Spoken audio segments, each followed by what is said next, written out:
Hey guys, Tina here. Today I'm starting my September wrap-up. The first book that I read in this month is The Vronsky by Cassandra Clare and Holly Black, which is book 3 in the Magisterium series.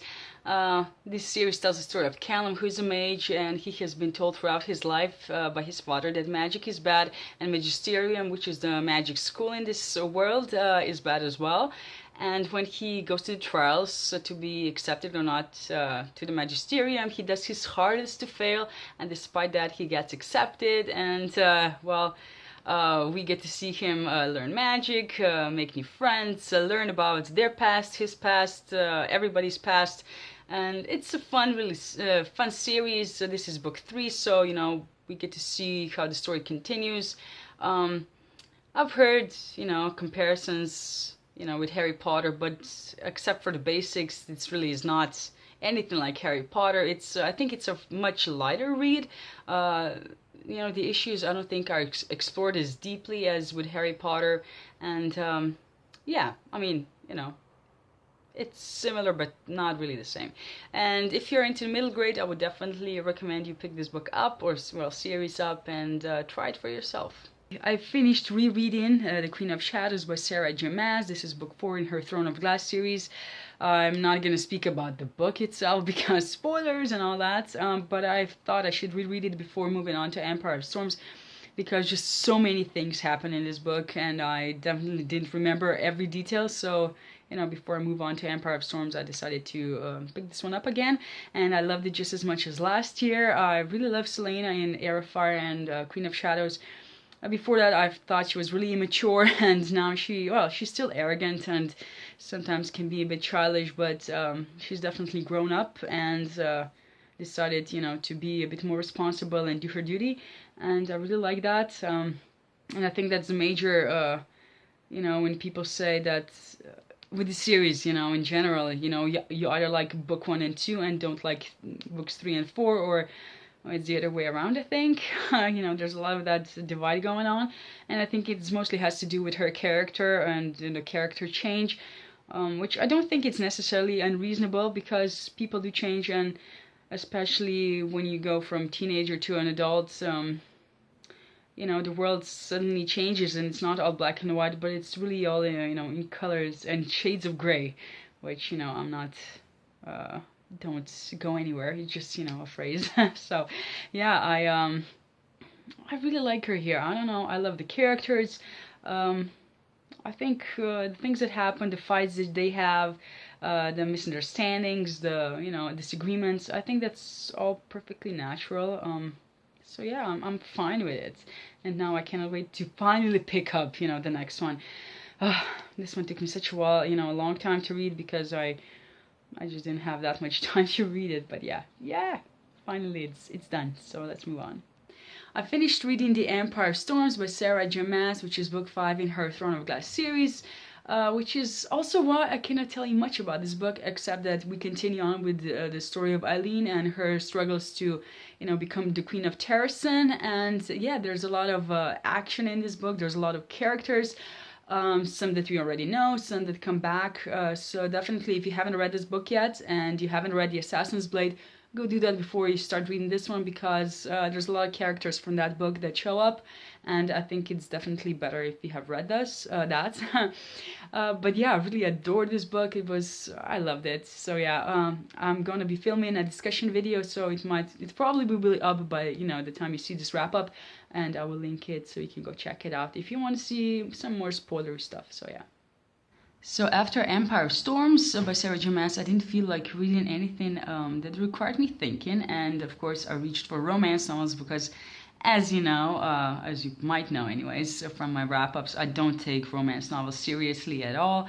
They're just, a fun light read that I can just plow through and not think about it, and hopefully I like the characters, but I just get through them so fast that I don't really care usually. And this time I decided to go for gay romance novels, because I haven't read any of them in a while, and so the first 2 that I picked up were from Ella Frank.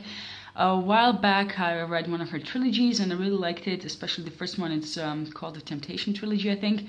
And but anyways, this time I picked up her Aced book, which is book 1 in a series trilogy. I'm not sure what it's going to be. There are 2 books out right now, and this one is about an actor called Ace, who's an action star, movie star, and he has come out like a year back, and now paparazzi are, hounding him to get the pictures of his boyfriend, and that's why he doesn't have one, because he doesn't want to,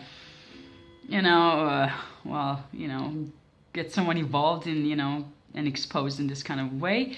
So yeah, he's lusting after this model, Billboard Calvin Klein model, and lo and behold, this guy is part of the cast of his next movie, and they get to meet, and they have, they date sort of, and hiding from paparazzi and things like that. So it was a fun book, nothing special. Ace can be really a great character at points, and sometimes he was really annoying. So I sort of liked him, but not, which is, okay, it's weird, but yeah, it happened. And the next book from Ella Frank that I picked up, I will obviously insert the pictures, is, I think it was called Devil's Kiss, and it's about this college guy who has a really, who he has had, or has still, a really rough childhood. He has problems with his alcoholic father, who, usually beats him up. And he meets this professor at college, and they really like each other, but it's a really slow-paced romance, slow-burning romance. It takes like 11 years for them to actually get together anyway, and at times it was really slow, and even once they get together, there was just a lot of miscommunication, and yeah, sometimes it was kind of frustrating at points, but yeah, it was okay, nothing special. Yeah, but I don't regret reading it or anything. After that, I picked up a series of novellas by Alessandra Hazard, and I will insert the picture again because I don't even remember the titles. I actually I don't think I even read them, but yeah. And it's a bit of a more erotic series, so if you're not into that, don't pick them up. There's a lot of sex, and the story suffers for that.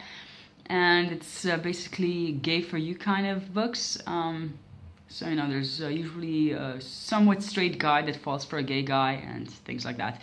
Different type of relationships, different type of situations. But yeah, they were fun to read, but not mind blowing or anything. But they were enjoyable, at least most of them. So yeah, a few of them were kind of but yeah. And lastly, I picked up a series, 2 books, book 1 and 2, from a series called The Thirds by Charlie Crockett. The first one was called Hell and High Water, and the second one was called Blood and Thunder, and it's a series about our world, but during the Vietnamese War something happened. These biochemical weapons were used, and because of that, part of humanity kind of evolved into these Therians, and they're like bigger than humans, and they also can change into different animals. So it's sort of paranormal shifter thing, which is a popular trope. And yeah, in this world we have Dex, who is a human police officer, and he has just testified against his partner because he killed a Therian kid, and because of that his partner is going to jail, which means that Dex is not really popular between his officer friends, and as well as other humans who are against Therians. So he gets beaten up a lot, and soon after the book 1 starts, he is transferred to this Thirds agency, which is an agency that combines both Therian and human officers, and they fight crime together. And at first book they fight, actually they're trying to find the murderer of these so-called humanitarians, which are humans that are fighting for Therian rights, basically. And in book 2, their own organization, the Third, is being attacked, and they have to, find the culprits. So yeah. These were they were enjoyable because Dex is a really likable character. He's funny, humorous, he's sometimes all over the place, and at points he's more like a caricature even, but yeah, he's still very enjoyable, as well as the rest of his group, his fellow agents. And this is a series that sort of is based around the same group of characters, and it's not like a companion, it's just the story builds up from book 1 and then so forth. And I think there are like 7 out right now. Basically, I just ended with number 2 right now. And I will probably pick them up at some point again. Yeah, probably right, you know, the moment I stop filming this or not. But yes, I would like for this romance streak to be over because I want to read other books. But yeah, okay, yeah, so that's for this. That's it for this part of the wrap up. The last book that I finished in September is Map of Fates by Maggie Hall. This is book 2 in the Conspiracy of Us trilogy. This is a story of Avery who lives with her mother, and they move a lot, you know, across US because of her mother's work. So, you know, Avery is usually trying not to make too many friends when she goes to a new school, and, you know, she doesn't want to all those emotional goodbyes and all that. And yeah, this time she makes a difference because there's this boy that she likes that is new to the school, and he asks her to the prom, and she decides to go with him despite the fact that her mother doesn't allow her. And yes, once they're at the prom, another guy shows up. And you know, she realizes that these two boys are connected to her father's family, and given the fact that she, you know, believed that her father is dead, this naturally intrigues her, and she flies with one of them to Europe, where she meets this group that is connected to her father's family, and she realizes that she's part of this huge prophecy. And yeah, the story takes off from there. It's a really adventurous story with a lot of riddles, intrigue, travel, and adventure. This was a great continuation. The beginning part was kind of slow for me, but once I started reading it, you know, because I didn't read it like in one sitting or anything like that, I was reading on and off, and you know, once I picked it up, I just flew through it. It's a really exciting book. The sequel, you know, takes there's a lot of travel again, a lot of as I said before, riddles and all that. It's sort of like, you know, Dan Brown for young adults, they say. And it's, yeah, you know, it's cute and fun, and it's if you like that kind of books, you know, this is definitely a contestant that you should read. But yeah, I really cannot wait for the next one to come out, and I think I'll have to wait until July of next year. But yeah, this is it. So those were all the books that I managed to read this month. It was not the best reading month, but if you watched my last video, you will know what had me pretty occupied. And yes, well, thank you for watching, and see you in my next video. Bye.